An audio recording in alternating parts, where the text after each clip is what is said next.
Hello, everyone. This is Camojojo. In this video, I'll introduce 5 kinds of tree stand hunters usually use. In the eastern half of the country, the most common way to hunt is from a stand. When hunters go into the woods, they usually bring a tree stand with them. Tree stands and deer stands, which can be open or closed, are used as platforms by hunters. The platforms are attached to the trees so that the hunter can see better. Tree stands come in many different styles, such as ladder stands, lock-on stands, climbing stands, elevated platforms, and box stands. Most people choose to use ladders and lock-on stands. Of course, each of these choices has pros and cons. Make sure you choose the option that works best for your situation, needs, and hunting style. 1. Ladder stands. It is usually the safest type of tree stand, and it gives you a little more freedom to move around.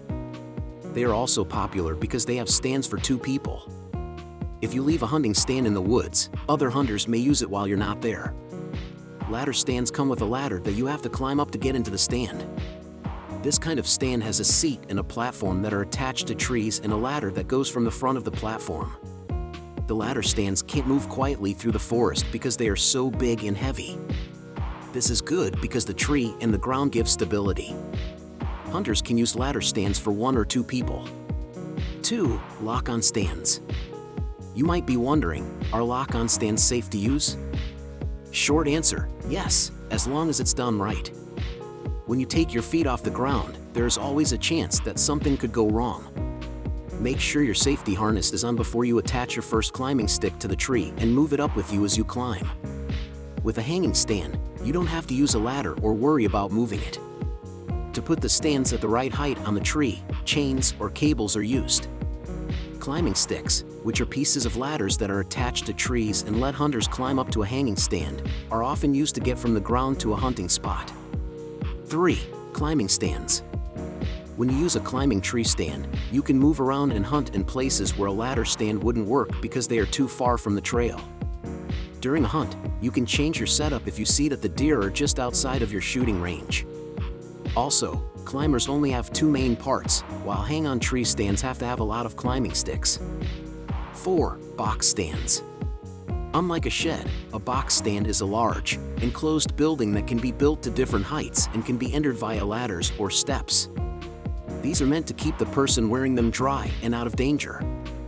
Structures made mostly of wood with plywood walls and floors are topped by roofs made of wood or metal. From the edge of a field, a hunter can see a long way away. This is where these scopes are meant to be used. There are many advantages to hunting from a higher place than from the ground. When you hunt from a tree stand, you can probably see more, giving you an advantage over any deer that come your way. Since you are now higher than the deer, they are less likely to see you. The hunter has an advantage over other hunters because he or she is higher up in a tree stand. This lets the hunter see over bushes and plants that would otherwise get in the way of his or her view of coming game. It's all about safety when choosing a tree stand. The body harness is the most important part of a tree stand for safety. There are many different kinds of harnesses that keep hunters safe. A belt around the hunter's waist and a strap around a tree can be used as a harness to keep the hunter safe. On the other hand, a full body harness has straps around the waist, legs, shoulders, and legs. The full body harness attaches to the tree with a bungee cord or something similar, just like the belt harness. To stay safe while getting ready to hunt, the hunter should put on the harness as soon as he or she climbs into the tree. Both the hunting harness and the tree tying strap should be the same length so that if a hunter slips, he or she won't be thrown far. People who use tree stands should check them often to make sure they are still in good shape. A hunter using a broken tree stand could be in danger. If you slip and fall on the steps that lead up to the stand, it can be dangerous to get to the top. You are welcome to add your own thoughts if you have any.